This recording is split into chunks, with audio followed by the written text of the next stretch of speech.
so I can. Okay, we're starting recording. Go ahead. Okay. All right, it is 6:01. Good evening, good afternoon, everyone. I am Florence Renee, the VP for Publicity. We're here tonight with Michael Laidler. This is his second event. The last event was last February. So tonight's event is more about us. The last event was more so about him. Tonight, we're going to do a more personal development type of an event. We hope that you will have fun. And Michael, you've seen the bios. I've been emailing you guys like just about every other day. So Michael Laidler, he's a leadership coach. He's a law enforcement officer. He's a trainer by profession too. And Michael, do you want to do a quick recap about you, or do you just want to go into your presentation? The crappy life, you are the leader of your story. Oh, Florence, you were doing such a good job. I didn't even know who you were talking about. So if you just want to keep talking about me, I was more than happy to hear it myself. Okay, because the recording of your event last February should be going out in the next day or two, so everybody will get to meet you if they didn't get to meet you last month. So that's perfectly fine. We only have an hour, so let's just get into it and get started. Okay. Well, guys, welcome. My name is Michael Laidler. I appreciate the opportunity to be able to come and speak with you guys for a second time. And like Florence mentioned early on, this presentation is going to be a little different from how it was 2 weeks ago, because this is going to be a lot of focus on you guys tonight. And the reason why is each of us have a story. And part of bringing out that story, part of bringing out that individualism that each of you possess and maintain is speaking about it, getting it out there. Because prior to me entering professional speaking, or really even trying to speak in any kind of public forum, I think I mentioned to you guys that during college, the only public speaking course I ever took was an interviewing class. And literally I did one interview and got credit for that course. So I quickly learned that my story is important, that each of us has something to tell. And that's kind of what we're going to go through tonight. We're going to make it a nice informal presentation. There's no rules, no regulations on how we're going to do this, but it's going to be us talking, us having a conversation. Because like I said last time, it was just pretty much me doing all the talking. So if you guys were here, you kind of understand my background is in law enforcement. I've been doing it since I was 19. And throughout my career, I've had opportunities to enter leadership roles. I've had opportunities to increase my public speaking, and I've gotten to a point to where now I have a speaking business. Now I still do law enforcement, but I wanted to add more value to first myself and then add values to others. So I created the speaking business where now I focus on self-awareness and leadership development. So I do keynotes, workshops, breakout sessions, e-courses, coaching. I do all of that because I realized that part of my story involved me getting it out there and helping others, inspiring others. And I know that while you may not think your story is important, you're wrong. Each and every one of you in this training today, 21 participants, there's 21 unique stories that each of you have. And I did not think mine was that important until I start presenting it. And I didn't realize how many people it was going to resonate with. I didn't realize that people enjoyed being inspired. People enjoyed hearing stories about people's successes, sometimes people's failures, but how they overcame that. And that's kind of where I want us to get through in this next 55 minutes, this next hour or so that we have together, because I want each of us to be able to draw a little bit of our story out. So when you meet somebody, or you're talking to a friend or a relative, somebody you may have not seen in a while, you can explain your story to them and realize how important it is to people. Because like I said, I know all of us have important stories, whether we believe it or not. We just have to kind of understand and formulate how to bring it out. So we're going to go through a few strategies. I'm going to answer a few questions. I'm going to ask questions as well of each of you that are in here. And we're just kind of get to know each other a little bit more.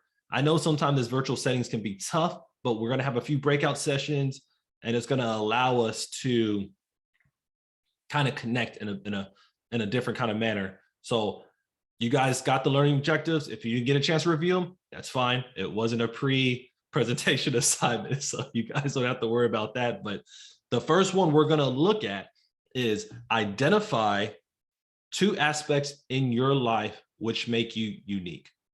And I have 2 aspects I'm going to talk about, but not yet. So John, if you don't mind, go ahead and place people in breakout sessions. And what I want you guys to do, we're going to take 10 minutes to do this. I want you guys to tell your group 2 things about you that you believe make you unique. You guys got any questions about that? Let's check the chat box and make sure I'm not missing nothing. No questions. No questions. But you guys may have questions when we come out of this. Remember, so John, give them 10. And once the 10 minutes are over, we're going to come back, chat about it. I'm going to explain to you what mine are after I kind of hear what you guys are. And I want you guys to be able to understand that it's all going to be a little different. No right or wrong, but we have to be able to give our story out and let each other know what makes us unique. So go ahead, John, throw them in there, and then we'll pick back up we should be done by 6:17, which I have on my laptop, if that works with you guys.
It looks like everybody made it back in the room. Is that right, John? Yes, looks like it. Well, welcome back, everybody. Now, I'm guessing that we were able to shake off a little of the cobwebs and kind of meet each other. And it was kind of part of my strategy to kind of loosen you guys up a little bit, because you guys are so loosened up right now. Because when we started this presentation, I didn't see nobody's webcam on. Now I see everybody's webcam. So some of my strategy has worked as far as a virtual facilitator and speaker. So thank you for coming back. I had the luxury of going in the room. I don't know if I added pressure or relieved pressure. I'm not sure, but I had Joseph, Lori, and Melba, and they gave me what made them unique, which was unique, guys. And it's funny. Although I've talked to people, I've coached them, and I've done presentations like this before, it's always amazing what you hear about people. Sometimes you don't understand, or you may not know their background until they say, well, this is what I've done. This is why I have this perspective, or this is how I do what I do. So anybody want to share anything from their group that they thought was really unique? I can share one of mine that I gave. So what makes me unique is because of something that I lack. So I have the height, like as far as being tall. So all of my life, people always assume that I know how to play, like I can play basketball, that I'm very athletic. and I am not at all athletic. I'm more of a reader, bookworm, complete opposite of what I looked like. Especially when I was younger and slimmer, people thought I was an athlete, and I was so far from it. So how tall are you? 5'11". I would definitely say yes. I would definitely assume you play some kind of athlete. Yes, if you just said 5'6", I'm like, that's not that. You're still tall, but 5'11", yes, that is a lot taller than I thought you were going to say. Yes. I don't know. You may be the tallest person on this call right now. Who knows? I'm only 5'10", so you got me. Anybody else want to share what makes them unique? Or something that they may have heard from somebody else that kind of surprised them? Michael, I'll tell you one thing that I shared. I think perspective for me is what makes me unique. Is I've lived around a lot of cultures, been around a lot of places on the planet and in the country. And so I'm able to bring different perspectives into, discussions, considerations when I think about them. It's easier for me to put myself in other people's shoes and see where they have their perspective coming from. Yeah, I agree. And with you guys, I mean, I know given your field of work, perspective is very important, because when you don't have it, how do you relate? How do you lead them? How do you bring them together to go after one mission? When you can't do that because you don't understand a perspective, or you're not at least having that ability to be open-minded, it's tough. So having that unique background, like you said, 20 plus years in the military, living in 27 countries, you're right. That is very unique. I don't even think I've been to 27 states in the United States. So 27 countries blew me out the water. Like, I wrote it down. I was like, man, I guess my traveling, the few times I've done, I got a lot of catching up to do. So, but that's the kind of thing you bring when you bring perspective and uniqueness. So once again, when it comes to your story, that's what makes you unique. A lot of people don't realize that. That's Florence being 5'11", Melba being the author, things like that. Lori being the basket lady. I mean, it's all the different things that sometimes we don't realize, but I'm not 5'11". I haven't been to 27 different countries. So sometimes being able to bring that out and understand that when it comes to yourself, self-awareness and building yourself with momentum, that's where it goes. So, all right, I know I asked you for guys all this work, and let me tell you something. 2 things that make me unique. First and foremost is my attitude. And I realized that at an early age that my attitude dictated everything. It helped me on how I responded to any kind of stimuli that hit me, because we know we can't control our environment. We know that. So when things happen, it's always up to us on how we respond to it. And that's where I started to kind of build my attitude up, and I started to realize that how I respond to things, how I overcome things, how I overcome obstacles, it's up to me. How do I look at resiliency? How do I look at being impactful when everything looks bad around me? So I found out that not everybody has a positive attitude, but I realized that me having a positive attitude is something that is unique, because some people just look at things differently. Perspective. Like Joseph was saying, sometimes their perspective makes them think one way, sometimes it makes them think another. But at the end, I always recommend, try to take things in a positive note if you can, because 1, it's going to be less stressful, and 2, it's going to help you overcome whatever obstacle you have. So for me, having a positive attitude is the first thing that's always been something that I said, you control your attitude, you can control the outcome when it comes to certain things. Because at the end, there's some things that you're completely powerless to. And I'm sure Melba can tell you about that from her being a minister when it comes to powerlessness and just giving it all up to God and stuff like that. So sometimes you have to realize that positive attitude is what's going to take you to the next level. It's going to help you tell your story. It's going to help you be unique, because you can control that. Next thing is appearance. As you guys can tell, even where I'm at, it's 6 o'clock right now. But one thing I always tell somebody is, if I dress the way I feel like I should dress, if I shave, if I take a shower, it takes me to another level. So my appearance is something that's unique, because sometimes people don't look at appearance as being important. They think that they just wake up, throw something on, and they're good. And sometimes that can affect how you operate throughout the day. That will affect how people look at you, whether you realize it or not. So for me having that aspect of like, okay, I like a shirt and tie, which is weird. My background's in law enforcement, but me put on a shirt and tie, man, that's amazing to me. I was raised for 16, 17 years wearing a uniform. And as soon as I got a chance to put a tie and shirt on, I hadn't gone back. So it's something that I like to do, because I could have easily worn something different tonight, but I want you guys to see that this is how I dress when I'm in this role, when I'm in a professional setting, when I'm speaking to you guys and trying to inspire you guys, motivate you guys, because that's something that I can bring as far as being unique goes. And everybody's different. There's guys like Eric Thomas, he loves wearing t-shirts and hats. Other guys just like wearing just polo shirts. So it's really up to that person. But I know having that certain appearance for me is what makes me unique, because I'm always that one wearing a shirt and tie, or a jacket, or a jacket with my collar unbuttoned. I'm always having something like that. So I appreciate you guys. You guys saw how unique each other were. I'm hoping you guys enjoyed that 10 minutes together. From my understanding, you guys don't all work together. You guys are just in this group together. So I'm hoping that you learned something about each other that kind of made you think, oh man, I didn't know he or she liked that, or he or she did that. And maybe going into the future, you guys can use your unique abilities together to create something that can take y'all to the next level. Because at the end of the day, project management, you work with a lot of people anyways. You bring a lot of teams together, and each of you guys are just one more asset to each other. So let's jump in. I think we're still doing good on time. I don't think I hit that first learning objective too hard. So second learning objective. So we're doing good. Yes. Okay. Yeah. Okay.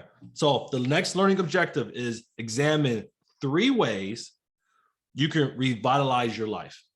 So I'm going to start off with a professional one for you guys. So I don't know if you guys have done this before, but it's something called job crafting. It's where you look at why you're in the profession you're in right now. So you're looking at why, for example, for you guys, why are you in PMI? Why did you choose this career, or why did it choose you?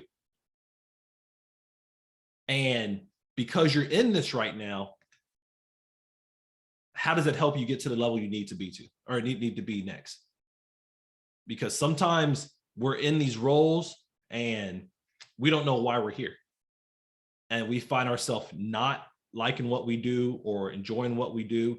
And we make it tougher for other people.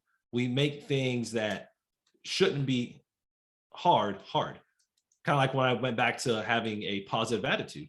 I mean, same thing. If you don't know why you're in the role you're in right now, it's kind of hard to kind of understand that perspective. So job crafting, it's easy. You can draw a circle on your paper. You can put the name of you can put your job title, you can put your company, whatever, just do a little circle. Just do a little circle. That's all you need. And just like back in school, I don't know if y'all did it, but I did, where you drew lines in different directions on why you're doing what you do. Keep it simple. We're not going to share this. It's going to be for you guys to keep, but I want you guys to be able to do that on your own. Like, okay, and put all the reasons, good and bad, whatever they might be. Just say, hey, maybe it's location. Maybe it's hours. Maybe it's money. Maybe it's because it was the only job available. Yeah, sometimes it's like that. And you're in it and you enjoy it, but look at why you're in there. How'd you get there? And how do you use that current role to satisfy who you are? Because I know, like Melba being an author, for example, if that's something that, how does she correlate that to being in project management?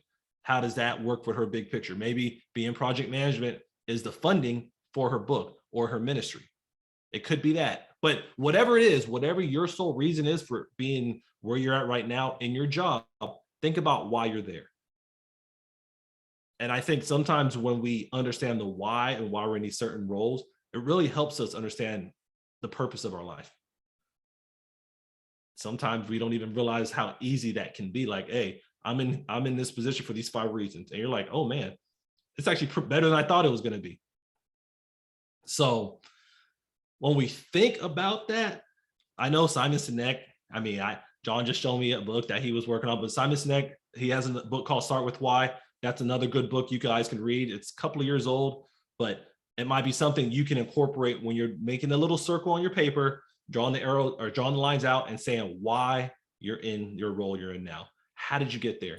How do you use that to leverage your life and kind of bring it back to or elevate it to where it's at now? Like, how do you get past that level? So, all right, next.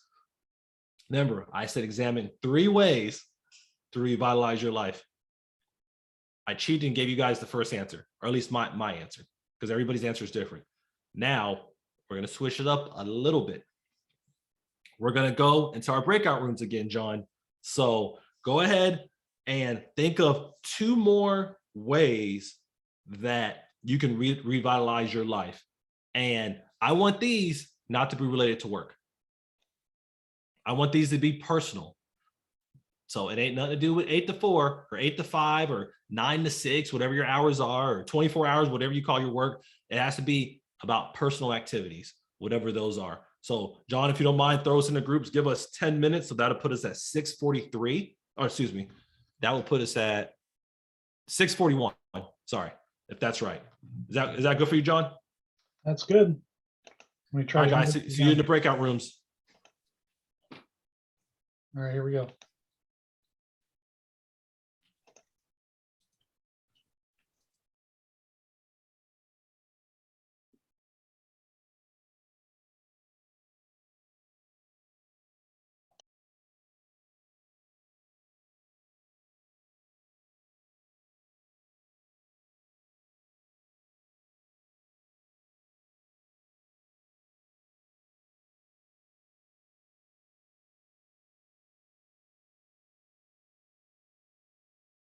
Being recorded.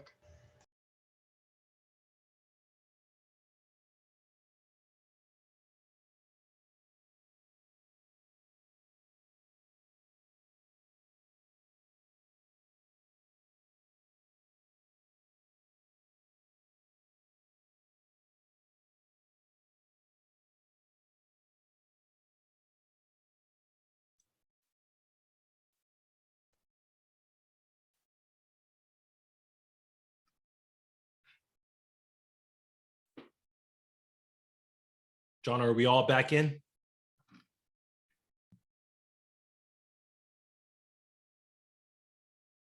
You might still be muted, John. Oh, there you go. Yep. I think we're all back. Yep.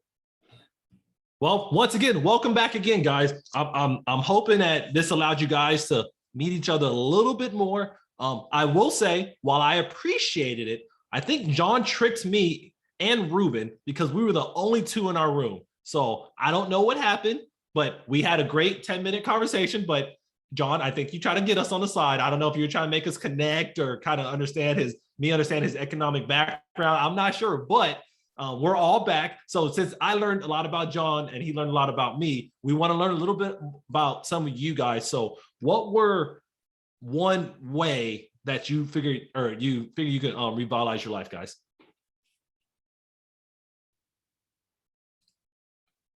I can go again. Go ahead. For an introvert, I don't know, out there tonight. So what I'm doing is I joined Toastmasters to help me with not self-confidence, but I'm just a little scattered, very animated. For an introvert, it just doesn't, it doesn't go together, but I'm very animated when I speak. And I want to be more polished, more, all that good stuff, have all the executive presence, as they say nowadays. So I'm hoping I'm going to be able to level up in the next year or 2 with everything that I've been learning. So that's one thing I'm doing. So it's not just professional, it's also personal, because there are things that I want to do in my own, life that I think I need to kind of prepare for. Because I'm not getting any younger. I need to start preparing. That's very good, Florence. And actually, I joined Toastmasters in 2016, February of 2016 exactly. And me being a natural introvert, which you guys don't believe me, probably think I'm I lying. don't believe you. I know. I see like Lori's laughing at me, and Ruben's like, I don't know what he's talking about. He just talked to me for 8.5 minutes straight. But I am truly an introvert by nature. It took me time to build that side of me up. And Toastmasters was one of the avenues I took to do that, because they are focused on public speaking and leadership skills. And it really helped elevate a lot of things that I do today. But it was me that realized it. And it was something, part of my story, that I'm able to give now to you guys. And same thing with you, Florence, as you go through the program, as you go through the different pathways that they have, you're going to quickly realize that you relate to a lot more people than you think. Although you're being an introvert, like you said, tonight sometimes brings it out, which is good. And that's kind of what you want to do. And anybody, if y'all have not done Toastmasters, I think it's $45 to $60 every 6 months. Yeah. And meet 2 to 4 times a month. And the people, at least the clubs I've been to, people have been amazing. And they're all on the same page. They do virtual like this, they do in person, just depends. But if you want an avenue to increase your public speaking abilities, and your leadership skills, that is a place to go. And it has the blueprint for it. It teaches you all types of stuff. So Florence, that's amazing. Like I said, I'm a distinguished Toastmaster. So I got my DT back in like 2019 or 2020. So I believe in the program for sure. Thank you. All right. So who else we got? Who else is going to talk about a way to revitalize your life? See some of you guys looking up at me like you're at least thinking about it. Don't be shy, guys. I can go. I'm the shy one.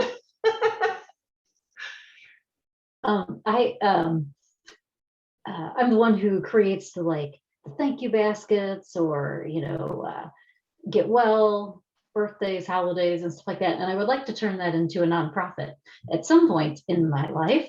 But that's a giant undertaking, and you're always like, oh, I'll have more time someday. But taking those steps and getting that all in progress would definitely change my life and give me a little more energy, probably. Nice. I agree. And if you have any questions about time management, there's this little great book called Time Management by Brian Tracy. So it's little, but it's impactful. So when you're thinking about doing that nonprofit, it is definitely something that you can do.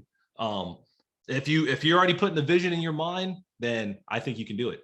You just spend 15 minutes a day, 4.5 minutes a day, whatever it is, just kind of getting your vision together. And I think it's something you can accomplish. So yeah, and I do think, and I guess that this would be a good segue to one of the areas that I was looking at to revitalize my life, or things I have done to revitalize my life, and that's learn something new, do something that's out of the ordinary. For me, I'm gonna try to. I don't think he's gonna let me, but travel is one of the things that's on my things to revitalize my life. I don't know how quickly I can get to 27 different places like Joseph's gone through. I'm gonna try. I promise you, I'm gonna try. I've only been to 4 countries up to this point. So, well, 5 if you include the United States. I don't know if Joseph put the United States in the 27, but I'm gonna say that's gonna give me 5. So traveling is something that I really think that will revitalize what I do. Once again, perspective, something Ruben and I talked about. Sometimes you do things like volunteering. And when you do that, especially in a traveling mode, you just learn new things. You learn to appreciate things more. So when you look at your own life, however it is right now, you're just like, man, look at where I'm at, and look at where I can be. Look at what other people are going through and how that pushes me to the next level. So that is one of the things I have done just over probably the last, COVID hit in 2020. So maybe just the last 6 or 7 months, really, guys, I start traveling. I've been to Mexico, Costa Rica, Honduras, went to El Salvador last month. And the reason I went to all these places because in Texas, the flights are like $250. So I don't want you guys thinking that I have this gigantic bank account or bankroll, because I don't. I just realized flights are cheap, and I could take a long weekend trip and get back nonstop for $250. So, but it's really helped me to kind of refresh myself, because I go to some of these countries and I see what they have and what they don't have. And when you see what they're going through, you're like, man, look at all the things I have. Just look at like our currency, our ratio. I mean, you go somewhere like, let's say Honduras, where I think a dollar was like equivalent to like 10 of their dollars or something like that. I would have whole breakfast meals for $2.50. I go to McDonald's right now and get 2 sausage biscuits for $2, but that's gonna be 1,000 calories, and I'm still gonna probably be hungry after it. But it gave me that perspective, and it helped revitalize me. So when I was looking at my story, I kind of knew like, hey, I need to take some of the history that I have or that I've been through and realize how it is I can be to build my story. Because once again, my story can be inspirational to somebody else. Just going to those other countries, just saying, hey, this is what I was able to do. This is why I'm able to come here, and just kind of bring them up. Because sometimes people in other countries, and I'm sure Joseph can attest to that, sometimes they've never seen anything too positive. They haven't seen a lot of light. So someone like us with any story that we have, we come there. Remember, we're already coming there from the US. So a lot of these places, you're already elevated as soon as you get there, just because you say you're American. So you get there, you share your story, which is great. Like I said, all of us have a unique story, and we should be able to share it, because you never know what life you're going to impact, what kid's going to hear you, or what struggling mother's going to hear you. And once they hear that story, it's like it just resonates with them right away. So that's one thing that I have done to revitalize some of my life. The other thing, and I know we talk about it every January 1st, no matter what, is exercise. It's simple and hard at the same time. I don't know what else is simple and hard like this, but exercise is like the most rewarding, but the hardest thing to do. I don't get it. I'm mad. Like I'm not a runner, but I'll go run. I'll run 2 to 3 miles and I'm mad the whole time. The entire time I'm angry. Like my shins are burning, which I got good shoes on. I think it's a mental thing. I'm starting to sweat. I'm just like, why am I running? Like I hate this, but it's something that I realize exercising, working out, it really helps. Obviously, there's so many. I'm not a fitness instructor, nothing like that. I just know what to do to maintain and kind of bring myself up. But it's something that it does to your psyche and to the psychology of your mind that sometimes it's hard to quantify. But exercise is one of the other things I have done to revitalize my life. Every time I see I'm kind of getting a little bit of rut, I try to find a way to go walking, running, stretching. With stretching, especially hot yoga, who knew that could be that crazy? But even hot yoga is exercise, guys. Now, there's people out there that does hot yoga. I appreciate what you do. I've done it twice. You got me. You beat me. I'll give you that. I'm not trying anymore. I learned the hard way. So Pilates, all that other stuff. Sometimes us men, we're just not flexible like that. We have to accept this. So I'm going to lift weights and run and play basketball, things like that. But I have done exercise, long story short, to kind of help focus my mind on things I need to kind of build up in my life. So the 3 things, once again, that I've done, just me, that's worked: job crafting, understanding why I'm at work. Remember that circle with all the arrow or the lines pointing out of it.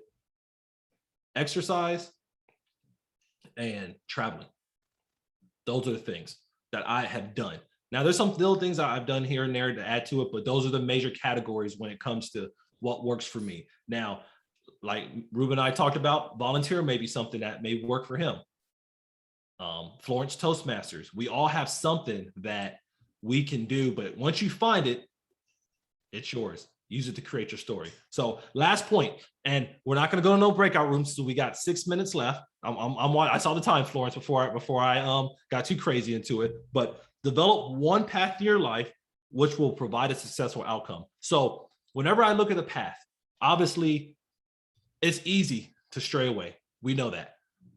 We know it's easy to run off the path, go off the path, take an alternate route. But I found a way for myself that I think may work for some of you in this meeting. It's crazy, but bear with me. Back in the day, I used to use sticky notes and put them on my bathroom mirror. little notes saying, focus on myself, add supporters around me, write a book, read the Bible, whatever it is. I used to use stickies on the mirror to keep me on my path. Now I've gotten a little trickier and a little bit more tech savvy. I put things on the screensaver on my phone now, on the wallpaper. Because how many of us got a phone in here? We all do. We all do. How often do we look at our phone? A lot. How often do we look at a mirror? How often do we depends on how your office is set up at home, how often do we look at a dry erase board or the refrigerator, or whatever some of the things people used to do back in the day? So what I have done, and I continuously do, sometimes I take it off, sometimes I put it on, is I'll create like a photo or a Word document, screenshot it, and make it the wallpaper. So as soon as I hit the screen on my phone, I see some of the things I need to do to work on myself. I see, for example, the 5 things I talked about tonight on how to kind of keep me in line for my story: attitude, appearance, job crafting, exercise, traveling. I'll put things like that on there to kind of keep me going down that path to make sure that I'm able to be successful in telling my story. So when you're thinking about things you want to do to kind of get you to that point, set yourself up for success. Find different things you can do to elevate yourself, because it's in all of you guys. I promise you that. In the last 56 minutes, like I said, even though Ruben and I was in the room by ourselves, I mean, we learned a lot about each other, and his story does inspire me. The stories I heard earlier with Lori, Joseph, and Melba, Florence, all that you guys have said, John, like those things inspire me, because stories is what makes us who we are as humans. Stories are what make our society move. And the quicker we realize that and we maximize that time, then the quicker we're going to realize how happy we can be with ourselves and people could be with themselves. And I know people try to say, oh, you can't make others happy. You can't make them happy, but you can provide them tools to help them become happy. So keep that in mind. You can't make them, you like they say, you can lead the horse to the water, but you can't make them drink it. You can show them what makes you happy. And if they take just one thing that you do to help increase their life satisfaction, think about what kind of intrinsic reward you can get from that. Because that's what we are as humans. That's kind of how we grow, learn, and develop. But I know I pretty much pushed my time. I know Florence is probably starting to sweat, trying to, even though she's in early play. I feel like there's a bead of sweat in somebody's head right now. Like, man, if he talks for another 65 seconds, man, we're just ending the meeting while he's talking. But yes, you guys have anything for me while I'm still here? And obviously, you guys can always reach me. All my contact information is on the website. But do you guys have anything else I need to touch on? And I can do it in like 10 or 15 seconds if you need me to. I'll make sure that I include your email and your social media in the survey that I'll be sending out to everybody who came today. That way they know how to reach you and follow you on social media. Okay. So we are at about 7 o'clock. I just want to say this was very unique for a chapter. I hope you guys appreciated Michael, especially those of you who actually saw him twice.